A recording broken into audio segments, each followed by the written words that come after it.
In today's story, we get an epic double duel with Yugi and Kaiba versus a bunch of rare hunters. Want to take a guess how many turns actually take place in this episode? If you said anything more than 3, you were wrong.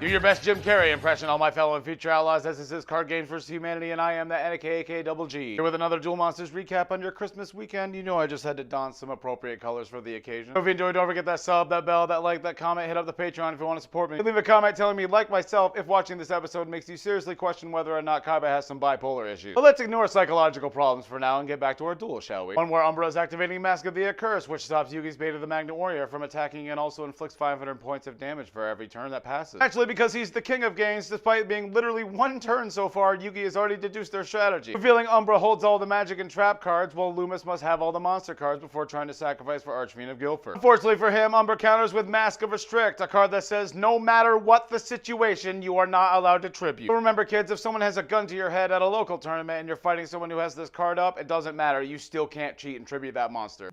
We'll see about that.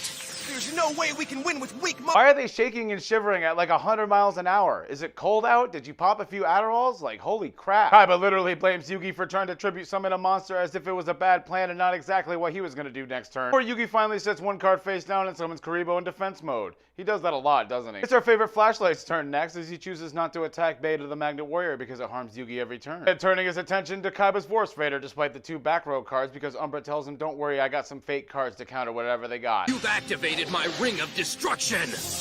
Dude, did you see how frickin' happy Yugi got when someone else mentioned Destruction? Too bad for Kaiba though, the Ring of Destruction is negated by the all-powerful Curse Transfer Trap card. A fake card that doesn't really exist, and it's basically just a rip-off of Shift, but let's not talk about that right now as we watch it go to Kaiba's Force Raider ready to explode. But no worries, Kaiba has the Ring of Defense to protect— oh wait, never mind, they have some more fake cards. As I activate this, my spell transfer magic card. Considering this is the one single time they actually reference magic cards as a word spell in the entire Duel Monsters series, you know you're just making a bullshit now when you literally call a fake card spell transfer instead of magic transfer, easily a year before Konami ever had to worry about a certain other company creeping up on them with their lawyers. This results in the Force Raider being destroyed and causing Seto Kaiba to take 1900 points of direct damage before it looks like our billion-dollar baby is about to lose this duel to a direct attack by Shining Angel. That's very exciting, so let's immediately cut over to Tristan and see how he's hitting on Serenity today. Oh wait, silly me, he's just here to pick up Serenity and bring her to Battle City for Joey. No ill intentions. He's just here to comfort her because she's still scared that maybe the operation didn't work and she still might not be able to see. For $3 million fucking dollars, it better fucking work. Oh look, Bakura's in the same hospital as them and he's hanging out with Gramps. Isn't that sweet? Bakura, are you asleep?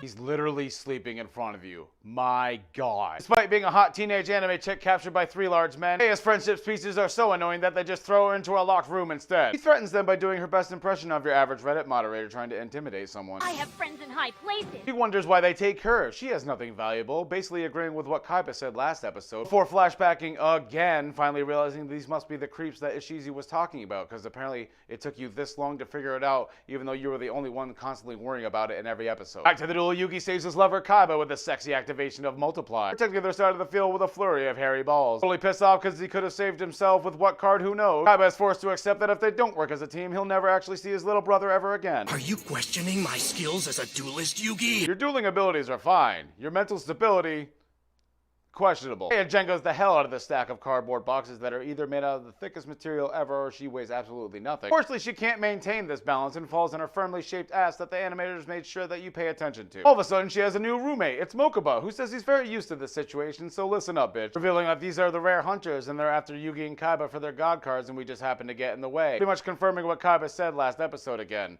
He really hit the nail on the head, didn't he? Are you sure that's all these guys want? Why?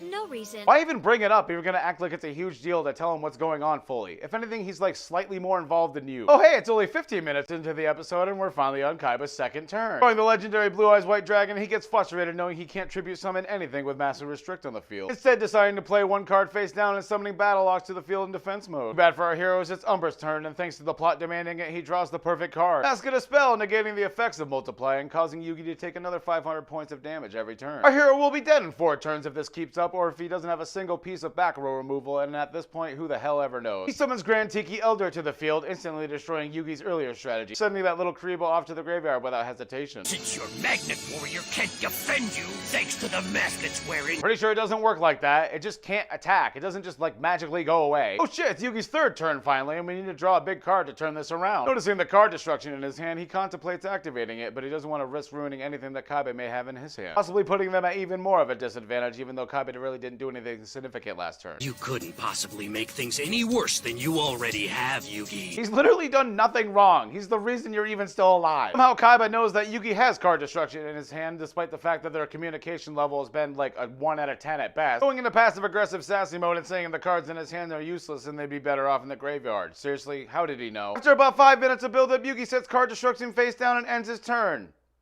Why didn't you play it? But why didn't you play it? No, seriously, why didn't Yugi activate it? Why did you just let Loomis activate the Ritual of the Masked Beast and then tribute these two monsters to bring out the Masked Beast with 3,200 attack points? Why did he let Loomis attack him directly just to force Kaiba to send in the Battle Ox to defend him? Just why? I thought that they weren't working together as a team, Loomis! Did you just call your partner your own name? For some reason, now is the time to activate card destruction instead of last turn when it would have actually prevented the things from happening the way they did. Still paying attention to the 30 seconds or so we focus on Archfeet of Guilford going into the graveyard. Don't worry, there's no reason for that. The episode ends with Kaiba being super horny now that he can activate the Monster Reborn he just conveniently drew and bring back the Blue Eyes he just sent to the graveyard. Still weaker than Masked Beast though. Well, that's it for this week's episode. I want to thank you all for watching, and of course a shout out to all my patrons. Christmas time, ladies and gentlemen, and all I want to do is thank you all for the support and the growth that we've had over the channel. We're just pushing that 500. We might get it before the end of the year. Let's try. So thank you, seriously. I hope you had your stocking stuffed, by the way. Get them stuffed. This has been Old Saint Nick with that huge ass dick. Try not to be a massive prick. Merry Christmas. So if you enjoyed, don't forget that. I almost said stuff. What's that like? What the hell was that? Oh look. Oh look.